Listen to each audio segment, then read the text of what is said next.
أعزائي المشاهدين، وردنا هذا النبأ الآن.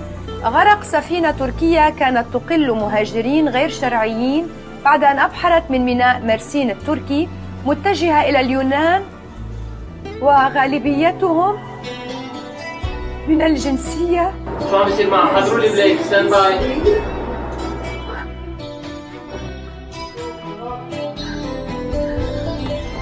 أنا خطيب بيت آدم محمود، هو طلع بالبحر عن طريقكم.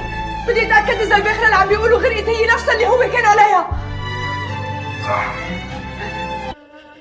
برمشة عين حلمهم ضاع بدون وداع، خسرناهم عمر شيفيت مشوا لبعيد، صحت ويلاه بتفاهم. رمشة عين